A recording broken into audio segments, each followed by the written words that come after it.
నీకు ఏదైతే గొప్ప అద్భుతం చేశాడో, గొప్ప మేలును చేశాడో దానిని బట్టి ప్రభువుని మనము స్తుతించగలగాలి. హల్లెలూయా, దేవునికి స్తోత్రము. ఈ దినము ఈ భూమి మీద ఎన్నో మంది లేనప్పటికీ కూడా మనము దేనికి పనికిరాని మనకి దేవుడు ఈ దినం చూడడానికి, ఈ సమయము ఆయన ఒక సన్నిధానంలో కూడుకొని ఒక సంఘముగా ఆయన్ని స్తుతించే భాగ్యాన్ని మాకు ఇచ్చాడు.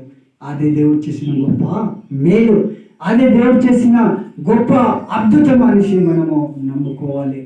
ఏది పొందుకుంటూనే ఆ దేవుని సన్నిధానంలో మనము ఒక సాక్షులుగా, ఒక సాక్ష్యం చెప్పే సంఘముగా, కుటుంబముగా అలాగా కాకుండా మనము ప్రతిరోజు కూడా దేవుడు నిన్ను నన్ను మంచి ఆరోగ్యం ఇచ్చి ఆ విధానికై మనము దేవుణ్ణి కృతజ్ఞతలు చెల్లించే వారమై ఉన్నాము.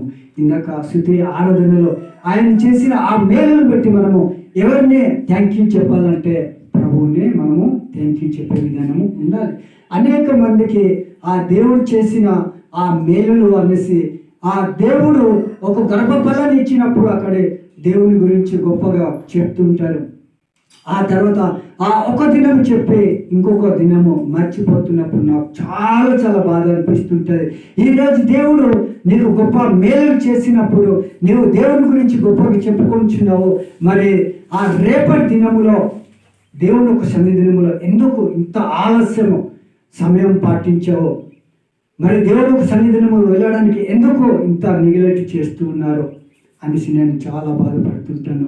దేవుడు నీకు నాకు మంచి ఆరోగ్యం వచ్చిందే ఆయన చేసిన గొప్ప మేలు, ఆయన చేసిన గొప్పతనం అనేసి మనము అందరు కూడా నమ్మాలి. నువ్వు డబ్బులు దొరికితేనే, లేకపోతే మంచి ఇల్లు ఇస్తేనే, మంచి బైకు నువ్వు పొందుకుంటేనే దేవుడు నాకు గొప్ప కార్యము, గొప్ప మేలు చేసేటట్టు అనేసి చెప్పుకునే కన్నా దినదినము మంచి ఆరోగ్యం నీకు ఇస్తున్నాడు, నీ కుటుంబంకి ఇస్తున్నాడు.